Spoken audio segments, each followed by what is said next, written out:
Oh, and while I'm down here, it's very important that you do not turn on the water. Sorry. Did something bad happen?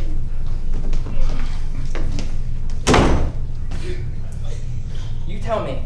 Corey, yeah, I'm really sorry. I'm just gonna, Okay. You're yeah. sorry. Okay. But now you gotta hug me. No, Hug me. Hug me. You're wet. Get away from me, Swamp Thing. You're wet. Swamp Thing? Swamp Thing wants booty! No. Oh my God. I'm gonna get back and I'm gonna go in the village. No, I'm taking you back to the swamp to do things. Okay.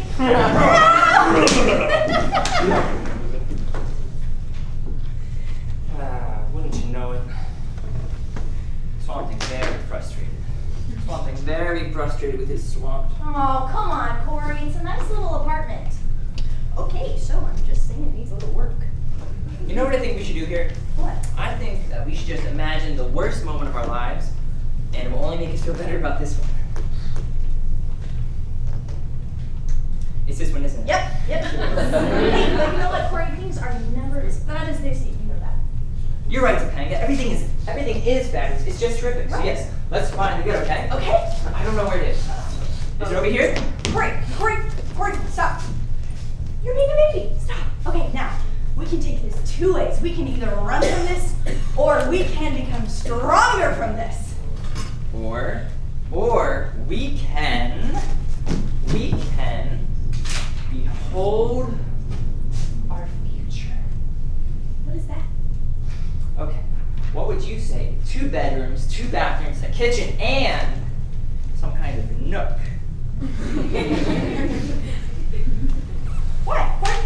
Why would you show me this? Why would you show me this house in which we can never afford?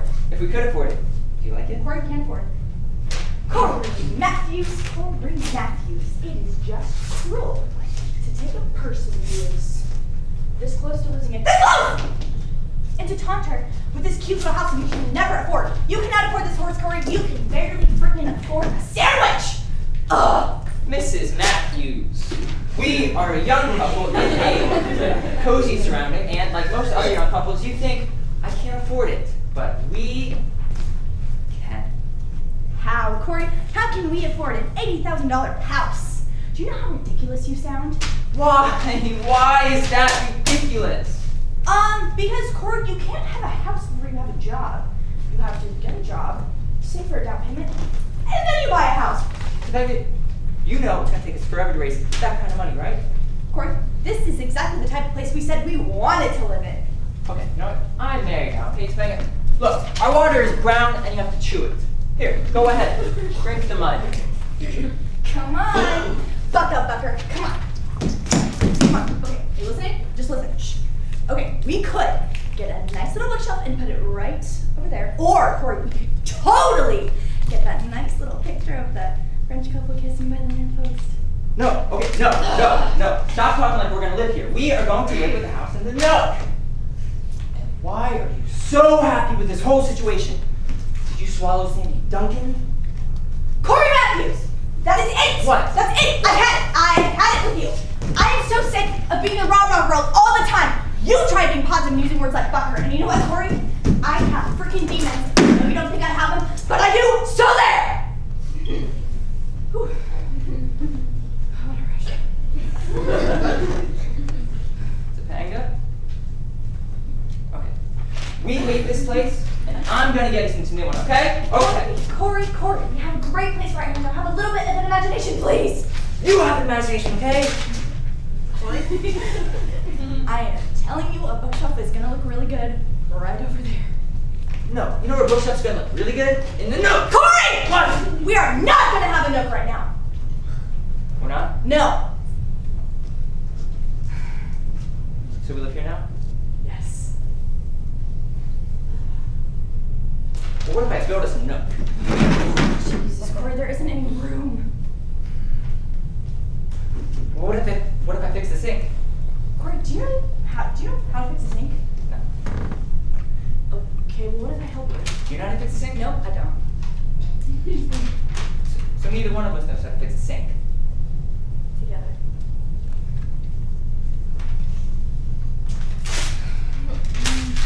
at you on camera.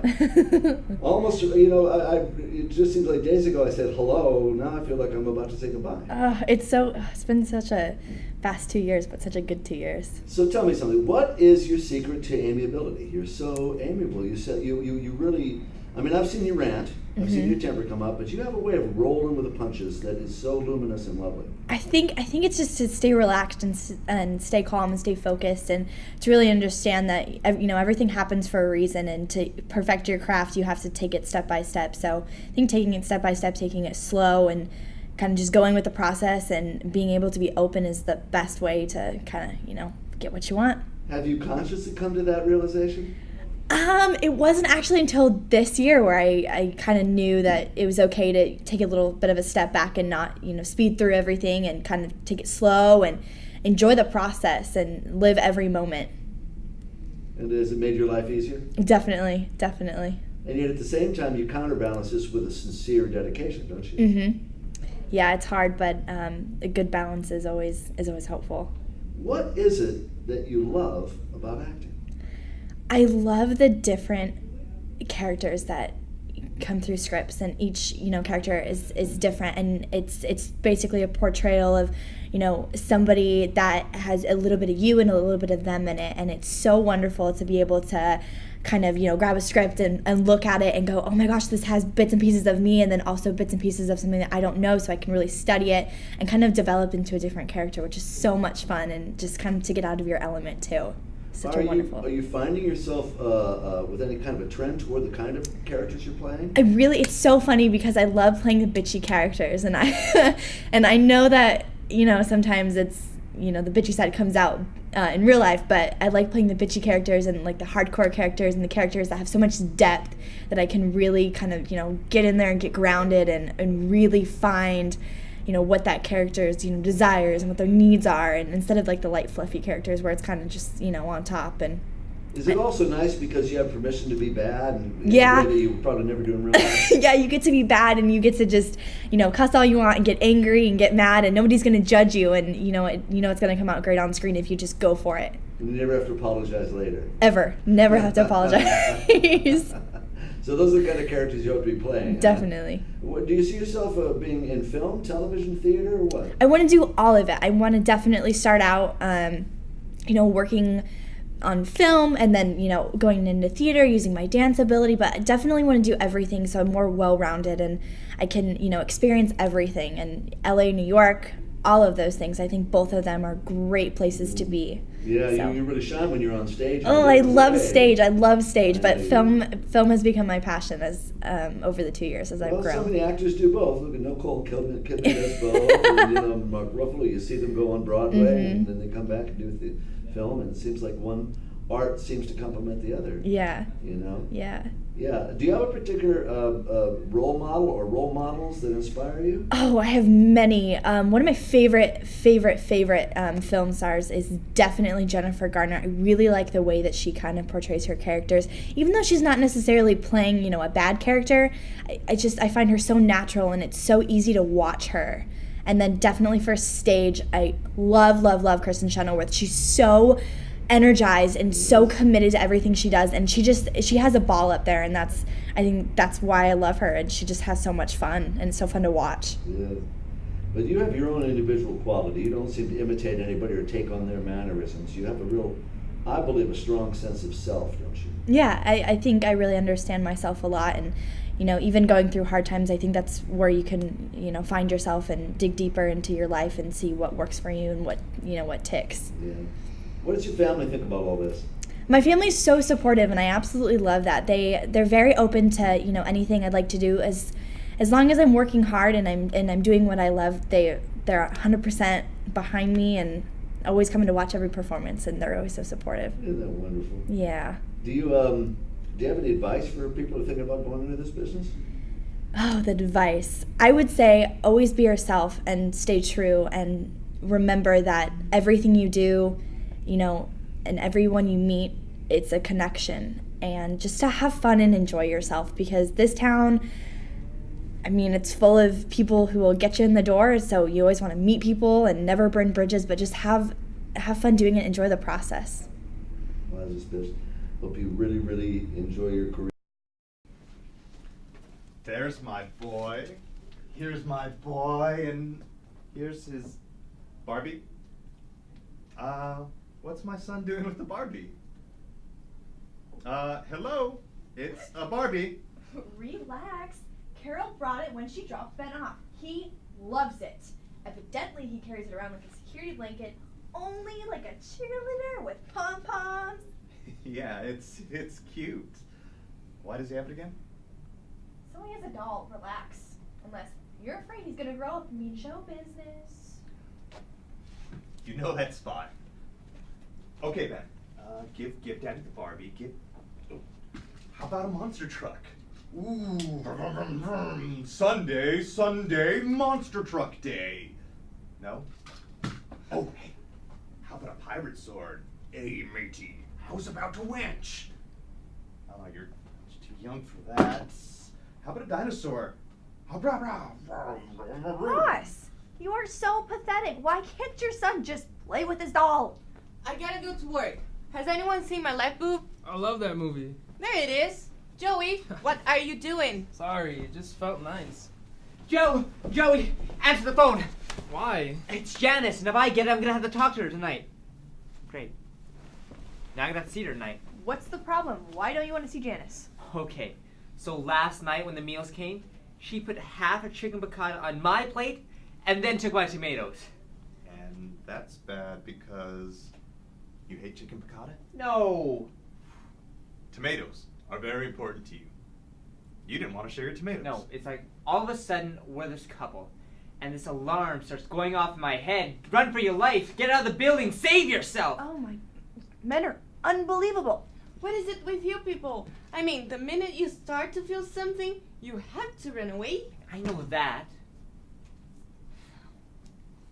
That's why I don't want to see her tonight. I'm afraid I'm going to say something stupid. Oh, you mean like the guy thing where you act mean and distant and to get us to break up with you? Hey, you know about that? Look, I want to get past this. I don't want to be afraid of this commitment thing. I want to go through the tunnel to the other side. Huh? Where there is no fear of commitment. Oh. Do we have any... Do we have any thoughts here? Well, I've never been through the tunnel myself, because as I understand it, you're not allowed to go through it with more than one girl in the car, right? But it seems to me, it's like anything else. You face your fear. If you're scared of heights, you go to the top of the building. If you're scared of bugs, you get a bug, right? In this case, you have a fear of commitment. So I say you go in there and you be the most committed guy there ever was. That makes sense. You think? Oh yeah, go for it, man. Jump off the high dive. Stare down the barrel of a gun. Pee into the wind. Yeah, Joey, I assure you, if I'm staring down the barrel of a gun, I'm pretty much peeing every which way. Good. Okay, now That makes pick sense. up. Go for it. Scene 5, take 1. Thank you. And we set? Set. Action.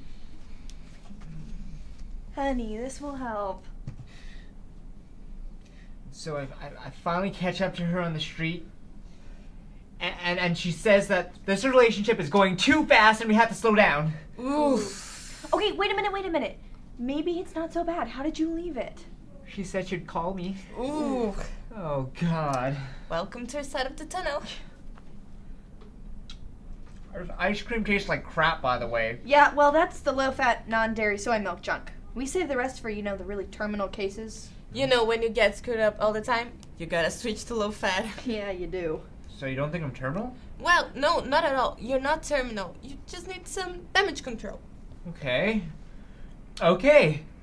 So should I call her? No! Okay, here's what you do. You go shoe shopping, then you get your butt in the bubble bath. Still want her back? Then you have to start acting aloof. She has to know that you're not ready. Right, so what you have to do is you have to accidentally bump into her. And then act aloof. So I'm not gonna lose her. Oh, honey, you're not a total loser. No, I said so I'm not going to lose her. Oh.